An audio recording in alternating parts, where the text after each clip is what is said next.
Prenons nos Bibles et regardons ensemble dans l'Épître aux Hébreux, une fois encore. Mon texte aujourd'hui est du verset, c'est Hébreux chapitre 10, et le texte est du verset 11 au verset 18. Et je voudrais vous parler de l'œuvre achevée de Jésus-Christ.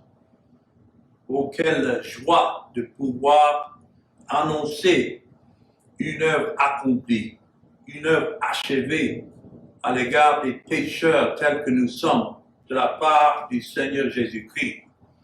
En contraste avec les sacrificateurs qui le précédaient, comme nous avons vu, qui devaient chaque jour se tenir devant l'autel et offrir des sacrifices. Mais Christ, par une seule offrande, a une fois pour toutes, c'est ce que nous avons vu la dernière fois, payer la dette du peuple de Dieu le Père.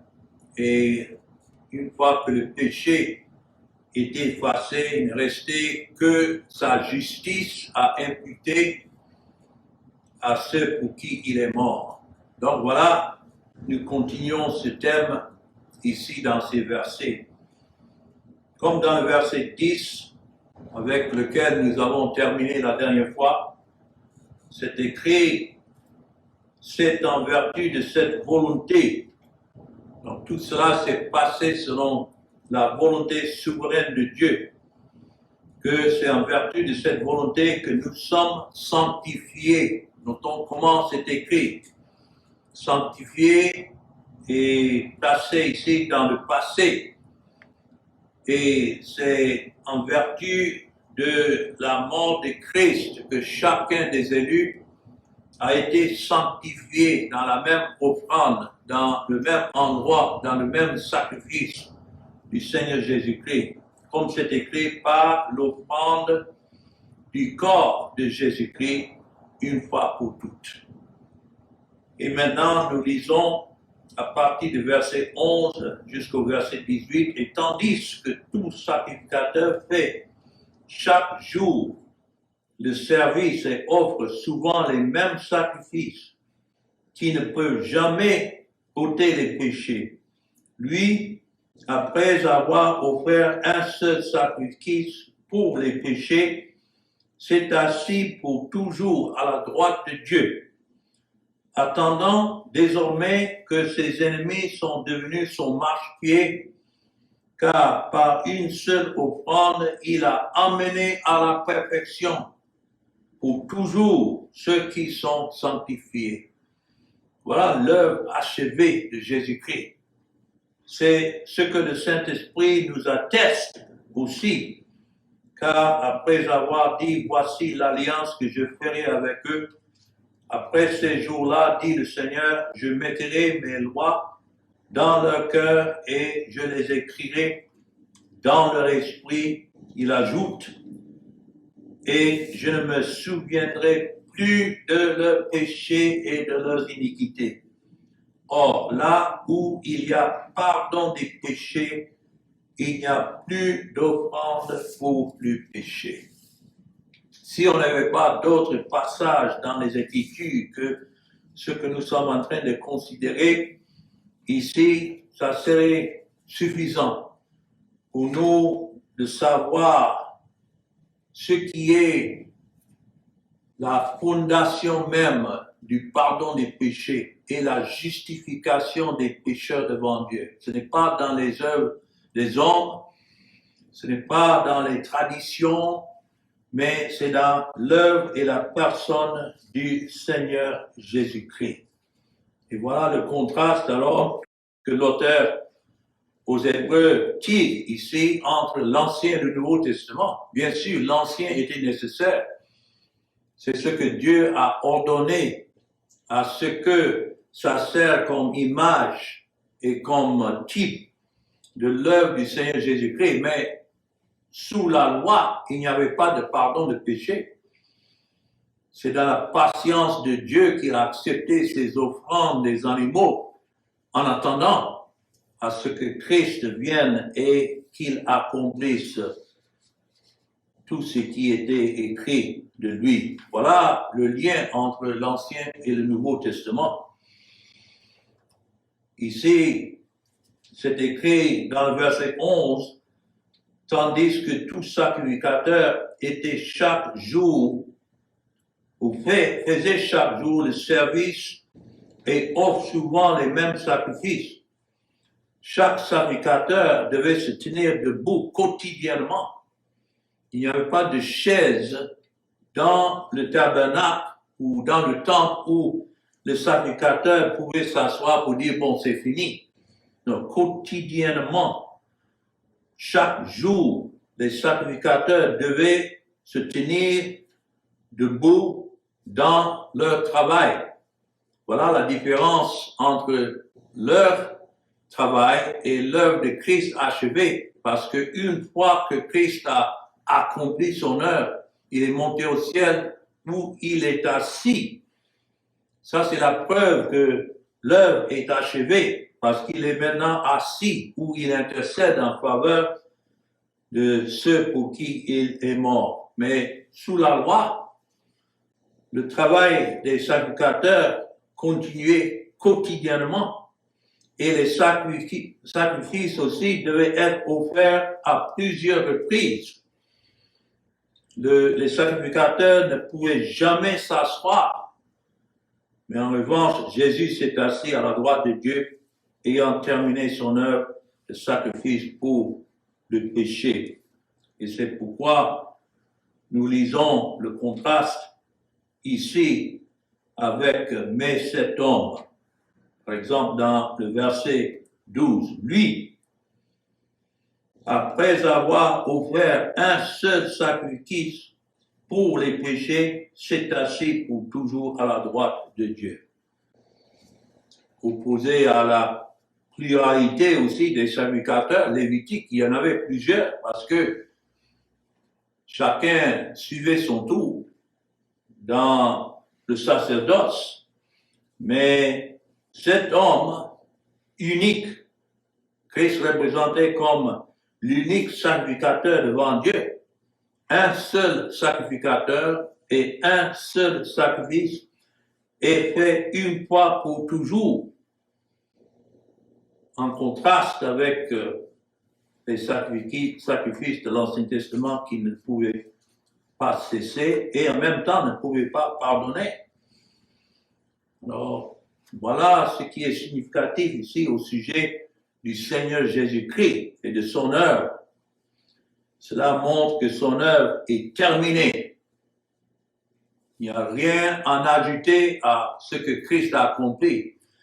Il y en a aujourd'hui qui pensent que oui, Christ est mort, mais c'est à nous maintenant, par notre foi, par notre décision, d'ajouter ou bien compléter l'œuvre de Christ, sinon ce n'est pas accompli.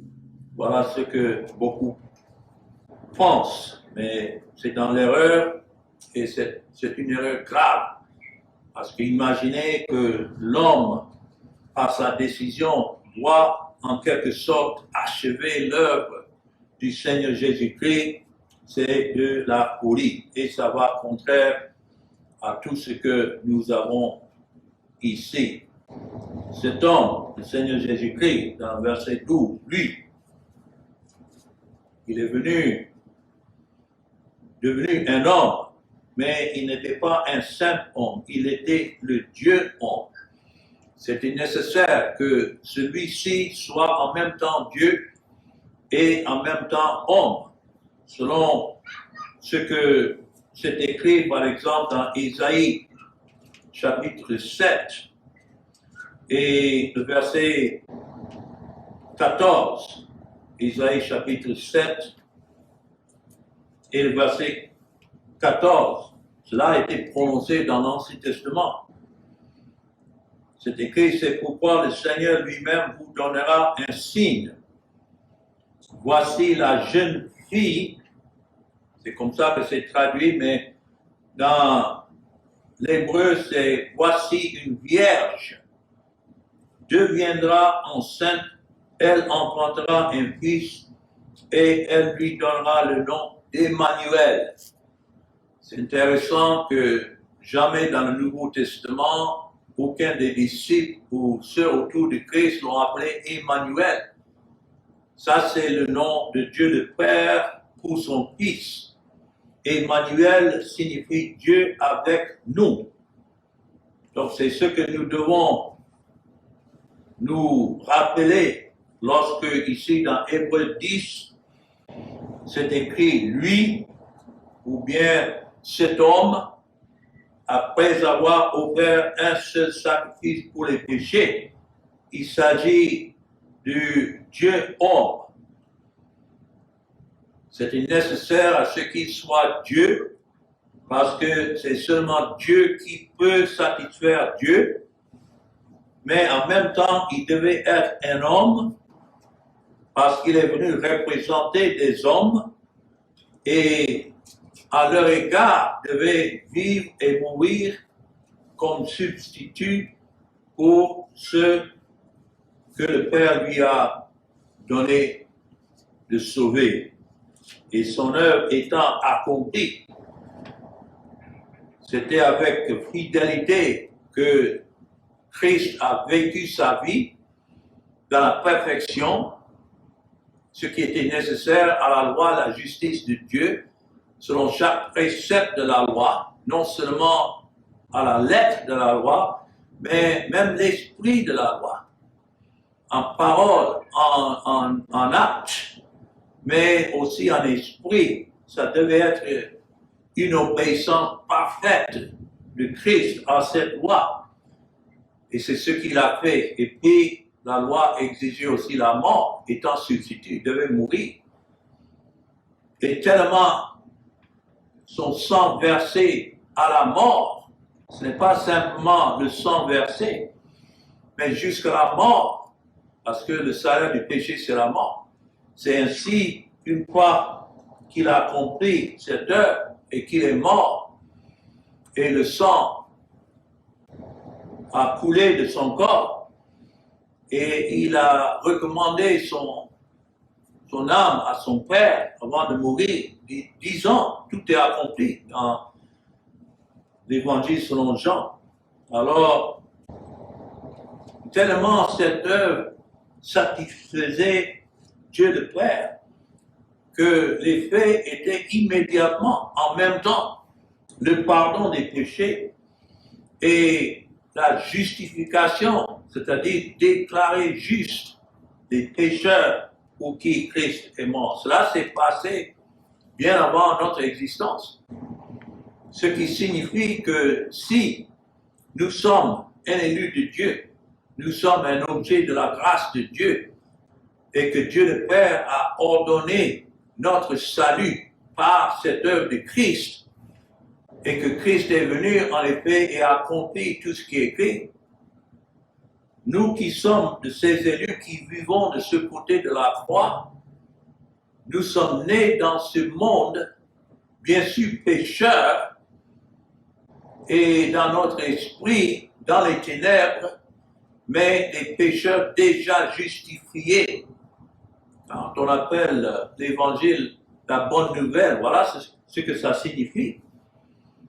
Que par cette œuvre achevée de Christ, tous les élus de Dieu en même temps, et par le même moyen et par le même sacrifice, ont été déjà justifiés, ordonnés depuis l'éternité, bien sûr, mais accomplis en ce moment où Christ est mort. Et lorsque l'Esprit maintenant vient et révèle Christ en nous, ce n'est pas à ce moment-là que nous sommes justifiés, non. C'est à ce moment-là que nous découvrons que nous avons été déjà lavés et déjà pardonnés et déjà justifiés par la mort de Christ. Voilà ce qui est significatif avec ce passage que nous sommes en train d'étudier. Voilà ce qui distingue ce message de même les messages de beaucoup qui se disent prédicateurs de grâce, mais ils sont en train de prêcher une grâce conditionnée. Bien sûr, il y en a qui disent, oui, c'est pas l'élection que le pécheur est sauvé, mais l'élection n'est pas le salut. Il fallait l'œuvre de Christ. Et il y en a même qui vont dire, étant prédicateurs de grâce selon eux, que oui, Christ n'est pas mort pour tout le monde, mais il est mort uniquement pour les élus. D'accord? Ils prêchent cela.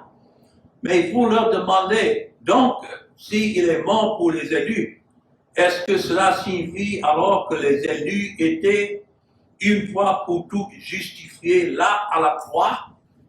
Et vous allez découvrir ces prédicateurs dire non, que ce n'est pas jusqu'à ce que l'élu est rendu à la croix que cet élu est justifié. Donc pour eux, les élus continuent encore sous la condamnation, même que Christ était déjà mort, jusqu'à ce qu'ils croient.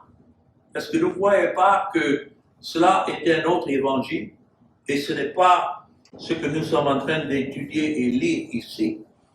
La justification à la croix, mes frères, je suis en train de vous dire, voilà le point essentiel dans la prédication de la grâce aujourd'hui. Et ce qui doit nous séparer de beaucoup qui se disent prédicateurs de grâce, mais leur compréhension de cette œuvre accomplie du Seigneur Jésus-Christ est fou. Et ils ne sont pas en train de clairement prêcher ce que disent les Écritures. Alors voilà l'importance du verset 12. Lui, notons bien, ce n'est pas mes paroles, mais c'est la parole de Dieu. Lui, après avoir offert un seul sacrifice pour les péchés, s'est assis pour toujours, notons, s'est assis pour toujours à la droite de Dieu, l'œuvre étant accomplie. Et puis, pourquoi il est assis? C'est écrit pour toujours. Cela signifie qu'il n'y a plus rien à ajouter. Mais ici, dans le verset 13, c'est écrit en attendant désormais que ses ennemis soient devenus son marchepied. Ça, c'est en effet un passage tiré des psaumes. Si vous regardez dans le psaume 110, et voilà ce que j'apprécie concernant cet épître aux Hébreux, parce que c'est fondé, c'est basé sur l'Ancien Testament.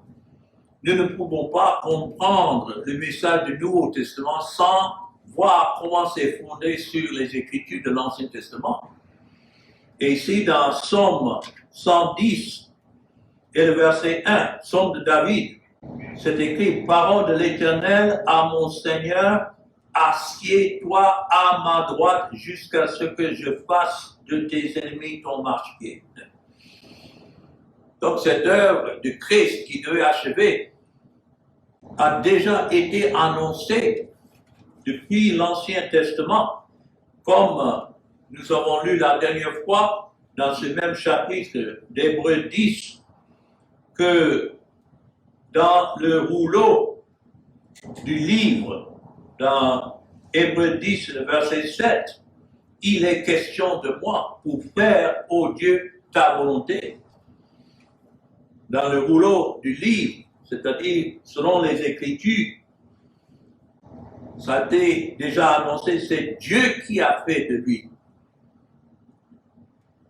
ce sauveur victorieux et qu'il a soutenu à travers son humiliation lorsqu'il était un homme pour le recevoir de nouveau auprès de lui. Christ est depuis l'éternité. Mais un corps lui a été préparé. Nous avons vu ça la dernière fois aussi. Afin qu'il puisse offrir sa vie en offrande. Et donc, il règne. Voilà un autre point que je voudrais souligner ici, dans le verset 13. Est-ce que Christ est venu et puis il est monté au ciel et puis il attend à ce qui doit revenir pour régner? Voilà ce que beaucoup prêchent. Mais ici, dans le verset 13, il dit en attendant désormais que ses ennemis soient devenus son marchepied. c'est-à-dire qui règne maintenant et qui régnera. Le fait d'être assis à la droite de Dieu signifie qu'il règne jusqu'à ce que chaque ennemi est devenu son marche-pied. Nous savons que le Seigneur a beaucoup d'ennemis.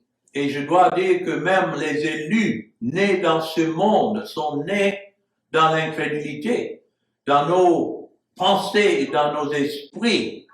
Nous sommes ennemis de Christ. Et ça prend l'œuvre de l'Esprit de Christ de nous convertir, de convertir ses cœurs, afin que dans nos esprits et dans nos pensées, nous soyons réconciliés avec ce Christ qui a déjà été réconcilié avec son peuple par sa mort. Dans Colossiens chapitre 2, nous voyons cela à partir du verset 13. C'est écrit, vous qui étiez morts par vos offenses et par l'incirconcision de votre chair, il vous a rendu à la vie avec lui en nous faisant grâce pour toutes nos offenses. Il a effacé l'acte dont les ordonnances nous condamnaient et qui subsistait contre nous, et il l'a détruit en le clouant à la croix. Alors, c'est clair que, bien sûr, nous étions des élus et nous sommes venus dans ce monde comme ennemis de Christ, mais c'est grâce à sa mort que nous sommes réconciliés. Donc, n'oublions pas, quand c'est écrit ici, dans le verset 13, en attendant désormais que ses ennemis soient devenus son marche-pied, il peut être là, il s'agit là des ennemis maintenant, mais qui sont élus et que dans sa grâce, il les appellera et ils viendront se soumettre à lui. Mais il y a d'autres ennemis qui doivent être soumis à sa souveraineté, qui doivent aussi devenir son marche-pied, que ce soit le diable, que ce soit ce monde, que ce soit la mort même. Tout doit être soumis éventuellement à Christ, que ce soit dans sa grâce pour le salut ou bien dans la condamnation pour ceux qui sont des fils de perdition. Nous voyons ça dans 1 Corinthiens chapitre 15 et les versets 25 et 26. 1 Corinthiens 15, le verset 25 dit, car il faut qu'il règne. Ouais, maintenant il règne jusqu'à ce qu'il ait mis tous les ennemis sous ses pieds.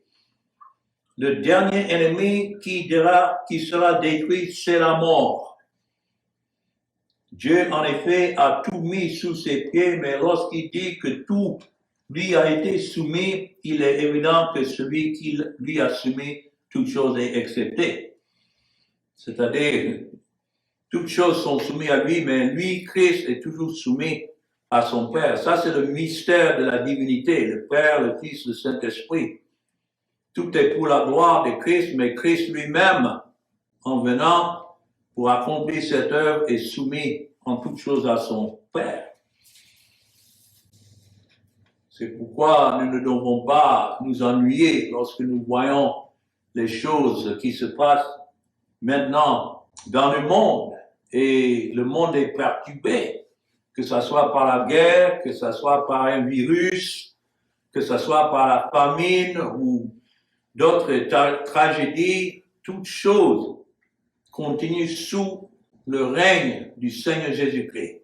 Voilà notre confiance. Et c'est pourquoi nous pouvons nous reposer en lui. Mais tout cela, en revenant dans mon texte, ici à partir du verset 14, notons comment c'est répété encore, par une seule offrande. Il a amené à la perfection pour toujours ceux qui sont sanctifiés. Notons la seule offrande, c'était l'offrande de lui-même, Christ lui-même, en corps et en esprit, dans son âme. Le prophète Ésaïe parle de la souffrance de son âme, qu'il a souffert afin d'offrir sa vie à son Père. Et c'est pourquoi il s'est assis, parce que cette offrande, une seule offrande, était achevée et efficace pour rendre à Dieu, le Père, la satisfaction nécessaire pour que Dieu soit juste tout en justifiant les pécheurs pour qui il est mort. Et puis, ici dans les versets 15 à 17, voyons encore comment tout cela est basé sur les Écritures dans l'Ancien Testament. Ici, quand c'est écrit, c'est ce que le Saint-Esprit nous atteste aussi, car après avoir lui dit, voici l'alliance que je ferai avec eux, il est en train de citer, et nous allons regarder ce passage dans Jérémie. Il est en train de citer un passage dans le prophète Jérémie et le chapitre 31 et du verset 31 à 34, où c'est écrit, voici les jours viennent, dit l'Éternel, où je ferai avec la maison d'Israël et la maison de Juda une nouvelle alliance. Cela démontre déjà que dans l'ancienne alliance, sous l'ancienne alliance, c'était évident que ces choses n'étaient que des types et des promesses et des prophéties d'une nouvelle alliance. Cette nouvelle alliance dont Christ a célébré avec ses disciples en disant ceci est la nouvelle alliance dans mon sang, quand il partageait le pain et la coupe pour établir la table du Seigneur. Une nouvelle alliance, une alliance qui n'est pas fondée ou basée sur les sacrifices et les sacrificateurs passagers, mais par Christ et par son unique offrande. Là, tout cela a été prédit dans l'Ancien Testament, ici dans Jérémie. Et c'est ce que l'auteur aux Hébreux cite ici. Nous continuons, Jérémie 31 et le verset 32. Non comme l'alliance que j'ai traitée avec le Père le jour où je l'ai saisi par la main pour les faire sortir du pays d'Égypte. Alliance qu'ils ont violée. Quoique je fusse leur maître, dit l'Éternel, mais voici l'alliance que je ferai avec la maison d'Israël. Après ces jours-là, dit l'Éternel, je mettrai ma loi au-dedans d'eux. À la loi écrite sur des tablettes, comme la loi de Moïse, mais ici, je mettrai ma loi au-dedans d'eux. Et quand il dit ici la loi, il s'agit de la loi accomplie. Voilà ce que l'Esprit révèle au cœur, que cette loi qui nous condamnait maintenant en Jésus-Christ est accomplie. Voilà comment cette loi maintenant est écrite au-dedans d'eux. Je l'écrirai dans leur cœur et je serai leur Dieu et ils seront mon peuple. Celui-ci n'enseignera plus son prochain ni celui-là son frère en disant connaissez l'Éternel, car tous me connaîtront. Quand il dit tous, il parle là de tous ceux qui sont ainsi régénérés par le Saint-Esprit, le connaîtront. Comme je suis en train de prêcher maintenant, ce que je vous annonce, si l'Esprit de Dieu est en vous, ces choses ne sont pas étrangères à vos oreilles. Mais vous comprenez et vous pouvez dire avec certitude, oui, tel est mon sauveur. Car tous me connaîtront, depuis le plus petit jusqu'au plus grand, dit l'Éternel, car je pardonnerai leur iniquité. Comment est-ce qu'il pardonne l'iniquité? Par la mort de Christ. Et cette œuvre de l'Esprit dans le cœur est la confirmation pour ceux pour qui il est mort que Christ est mort pour eux. Voilà ma seule confiance, ma seule espérance face à l'éternité, que c'est si Christ est mort pour moi, donc je suis justifié en lui par sa mort. Et Dieu lui-même le dit, je ne me souviendrai plus de leurs péchés.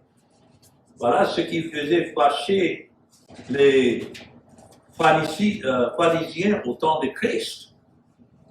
Parce que pour eux, pour que quelqu'un soit pardonné des péchés, il fallait certaines étapes et cérémonies et autres pour arriver au pardon, comme beaucoup prêchent aujourd'hui. Tout en disant qu'ils prêchent l'œuvre de Christ, ils ajoutent toutes sortes de choses et gymnastiques que les gens doivent faire, des étapes pour parvenir au pardon. Mais le message de la grâce, et c'est ce que l'Esprit révèle, revenant ici dans mon texte, dans Hébreux 10, que cette loi, cette parole de Dieu révélée au cœur, nous affirme que notre salut a été accompli en Jésus-Christ. Et donc, grâce à lui, il n'y a plus de péché. Comme c'est écrit dans le verset 17, tiré de Jérémie 31 que nous avons lu, ici dans Hébreux 10 et le verset 17, « Je ne me souviendrai plus de leurs péchés ni de leurs iniquités. » Ça, c'est vraiment une grâce d'imaginer un Dieu qui sait tout.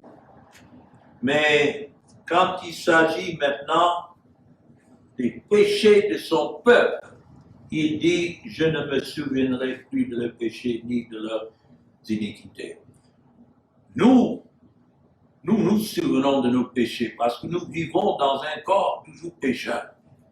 Alors que faire à ces moments-là où nous savons que nous sommes pécheurs et que nous avons péché et que nous sentons cette culpabilité au fond de nos cœurs?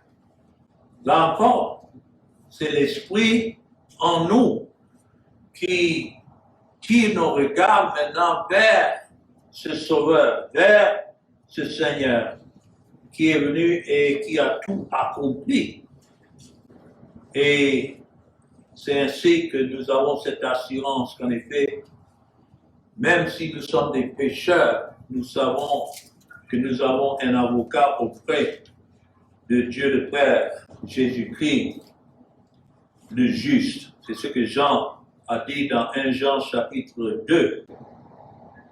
Il le dit, mes petits enfants, je vous écris ces choses afin que vous ne péchiez point. Nous ne servons pas de la grâce de Dieu pour chercher à pécher. Non. Mais il dit ici, si quelqu'un a péché, et ce mot-ci dans le grec signifie aussi quand. Parce que nous savons que nous allons pécher parce que nous sommes pécheurs, mais quand quelqu'un a péché, notons, nous avons toujours un avocat auprès du Père Jésus-Christ le juste. Ah, voilà notre espoir. Ce n'est pas dans nos œuvres, ce n'est pas dans notre capacité même de vivre une vie d'obéissance devant Dieu. Nous ne pouvons pas. Même où je suis là, chaque pensée que j'ai est affectée par le péché en moi, parce que je suis un pécheur dépravé.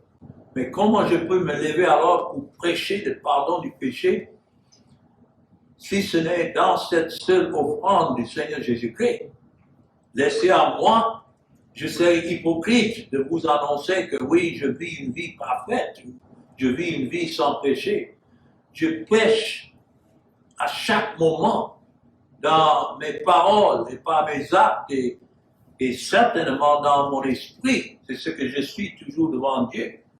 Mais quelle grâce de savoir par l'assurance que donne le Saint-Esprit, c'est l'Esprit qui témoigne à mon esprit que je suis un enfant de Dieu. Et donc, c'est ça qui est ma confiance devant Dieu. Dans 1 Jean, chapitre 1, verset 7, ça c'est un passage qui est souvent mal compris, parce que ça parle de la confession du péché, surtout 1 Jean chapitre 1, verset 9. Dans le verset 7, c'est écrit 1 Jean 1, 7, si nous marchons dans la lumière, comme il est lui-même dans la lumière. Qu'est-ce que c'est de marcher dans la lumière? Ça, c'est l'œuvre de l'Esprit, révélant Christ en nous. Et donc, nous marchons dans la lumière de ce qu'il est et ce qu'il a accompli pour les pécheurs que nous sommes. Mais si nous marchons dans la lumière, comme il est lui-même dans la lumière, et là encore le mot « si » peut être compris quand, lorsque nous marchons dans la lumière, comme il est lui-même dans la lumière, nous sommes mutuellement en communion. Ça, c'est une réalité qui concerne chacun pour qui Christ est mort. Nous sommes mutuellement en communion et le sang de Jésus, son Fils, nous purifie de tout péché. Nous marchons dans cette lumière comme des pécheurs, mais c'est le sang de Christ qui a déjà purifié chacun des siens de tout péché. Et voilà le verset 9 qui est souvent mal compris, parce que c'est écrit si nous confessons nos péchés. Alors voilà où beaucoup disent ah mais voilà, pour que le péché soit pardonné, alors nous devons à chaque reprise confesser ses péchés, mais ce n'est pas le sens ici. Okay? Encore c'est écrit si nous confessons nos péchés. Lorsque nous confessons, et le mot confesser signifie de dire la même chose que l'autre. Donc, en ce qui concerne nos péchés, nous sommes en train de dire la même chose. Nous sommes en train d'agréer avec Dieu que nous sommes pécheurs. Voilà le sens. Mais il est fidèle et juste pour nous les pardonner. Le sens, les continuer à pardonner. Il est fidèle et juste à qui? À l'heure de Christ, au sang versé, de continuer à pardonner ceux qui, oui, ne cessent de confesser qu'ils sont pécheurs. Et pour nous, d'accord, le sens est continuel, de continuer à nous purifier de toute iniquité. Si Christ est mort pour nous, il n'y a aucun péché, il n'y a aucune iniquité, que pour ça, Dieu dira maintenant, ah, donc, vous n'êtes plus pardonné. Donc, quelle joie de savoir que l'œuvre unique de Christ a déjà tout effacé et a tout pardonné. Et voilà ce que, revenant dans mon texte, Hébreux 10, verset 18. Or, là où il y a pardon des péchés, il n'y a plus d'offrande pour le péché. Si vous me demandez comment je sais que c'est à la croix que cette œuvre a été achevée, je dirais c'est parce qu'aujourd'hui, il n'y a plus de sacrifice, il n'y a plus d'offrande à offrir à Dieu pour le péché, parce que Christ a déjà payé la dette. Alors pour cela, je le remercie. Alors Dieu voulant, nous allons reprendre cela la prochaine fois, des versets 19 à 25, pour voir comment cette grâce, ce salut est fondé sur la grâce de Dieu et sa grâce infinie en Jésus-Christ. Alors que le Seigneur bénisse cette parole que nous venons d'entendre. Amen.